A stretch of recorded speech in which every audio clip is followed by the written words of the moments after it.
wabarakatuh. Waalaikumsalam warahmatullahi wabarakatuh. Kembali lagi bersama saya Heru, masih dengan pembicara kita. Kita akan melanjutkan sharing-sharing bersama Bapak Elvan dari obrolan yang part pertama. Jadi kalau kalian semua belum menonton di part pertama, tonton dulu karena di situ banyak ilmunya. Banyak sekali yang sudah di-sharing, yang sudah diberikan informasi-informasi seputar tentang bisnis pemula. Catat baik-baik, pemula. Untuk kalian yang ingin berbisnis, ya ilmunya curi di situ di part pertama. Dan ini kita akan melanjutkan tentang perbincangan kita yang kemarin di part kedua ini. Nah, yaitu ngopi, ngobrol perkara bisnis. Oke, asik. Sangat mantap ini. Nah, pada malam ini kita akan menanyakan sesuatu yang disembunyikan nih dengan Bapak Elvan ini tentang jati dirinya nih. Karena kita kemarin berbicara sharing tapi kita tidak tahu profilnya nih. Nah, itu dia. Karena kita tahunya hanya sebatas beliau ini pembisnis, memiliki PT dan lain sebagainya. Tetapi ternyata tidak itu, kawan-kawan. Di balik itu semua ada profil-profil yang disembunyikan. Nah, maka dari itu kita akan tanyakan di kesempatan kali ini. Oke, baik. Kita langsung saja ya kepada Bapak Elvan. Oke. Nah, gimana sih Bapak Elvan ini mau mulai bisnis menjadi mandiri ya? Oh iya, pertanyaan kemandirian ya. Iya, tentang mandiri Bapak Elvan ini. Nah, itu salah satu ya, saya sih belajar kemandirian tuh ya terus terang aja dari umur saya masih sekolah SMP.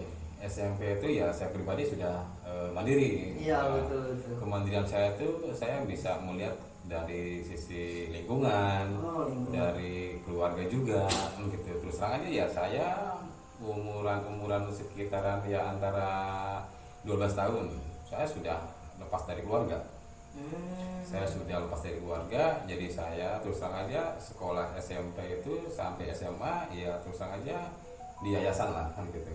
Karena di yayasan itu kan kita bisa melihat, oh iya, kalau hidup dekat orang tua apa yang kita mau kan pasti dituruti. Iya, benar dituruti.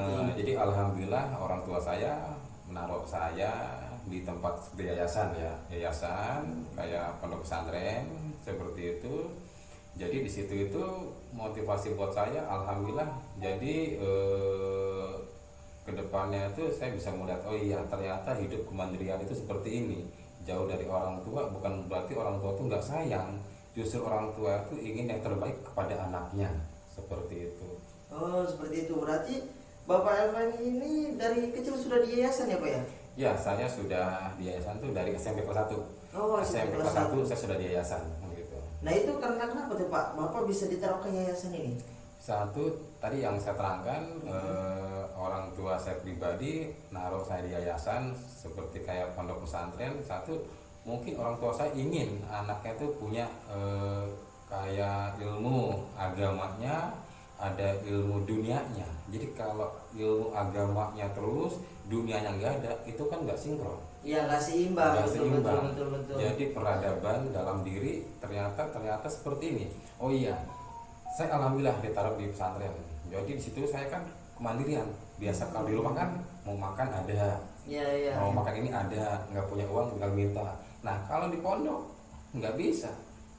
Justru itu kalau di pondok kita harus berlomba-lomba nguji mental seperti ini.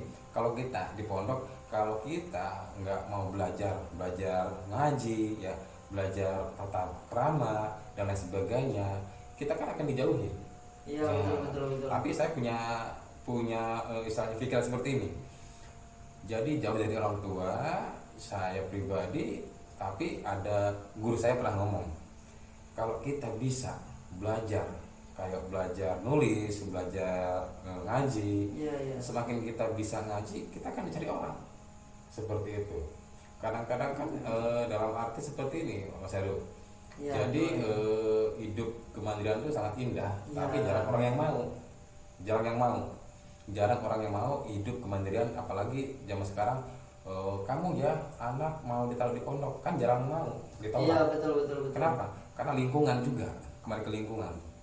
Kalau lingkungan kita istilahnya bersahabat, lingkungan kitanya enjoy, kita bisa. Tapi kalau lingkungan kita yang bebas, kita akan bebas juga kayak burung. Iya. Burung juga pulang. Tidak ada batasan ya. Tidak ada batasan seperti itu. Ya, tidak ada yang mengatur juga ya. Tidak ada yang mengatur seperti betul, itu. betul.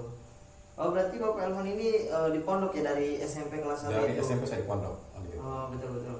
Makanya jadi perlu kita garis bawahi kenapa orang pondok itu banyak yang jadi, karena sudah teruji ya mentalnya, Alhamdulillah, seperti sudah diatur. Cuman kembali lagi, pondok juga kita tidak asal mondok atau tidak asal masuk. Kita masih perlu lihat profil background pondoknya juga ya, betul Iya, ya. benar sekali. Karena kan seiring perkembangan zaman yang dan teknologi semakin maju ini, kita tidak bisa pungkiri bahwa kita bisa melihat di berita-berita juga kan ada pondok-pondok yang tidak benar, maksudnya gitu ya Pak Elvan ya. Benar. Adanya pembulian dan lain sebagainya. Namun kita jangan melihat ke pembulian itu, karena kita tuh nggak boleh melihat orang karena satu kesalahan aja. Masih banyak 10 kebaikan. Maksudnya masih artinya satu pondok ini jelek tapi masih banyak 10 pondok yang baik-baik gitu. Tidak satu aja gitu ya Pak Elvan ya. Nah, maka dari itu saya punya himbauan buat diri saya sendiri. Ya, Oke, saya dari kelas 3 SMP di Lampung, Bener Lampung. Betul. Saya di Bener Lampung di pesantren Nurul Islam, pimpinan pondok pesantren Kiai Haji Abuya Nunung Jambrong ya. Dari SMP, SMA, setelah itu saya keluar. Saya tamatan tahun 2003 ya. Tahun 2003 SMA saya tamat.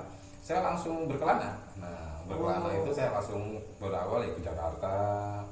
Saya sama pernah jadi cleaning service, pernah jadi supir angkot, pernah saya alami. Setelah itu ya namanya uji mental ya, uji mental saya. Mental saya kuat enggak ya saya jadi supir angkot? Saya kuat mental saya. Kenapa? Karena saya ada kemauan, keinginan tadi. Keinginan.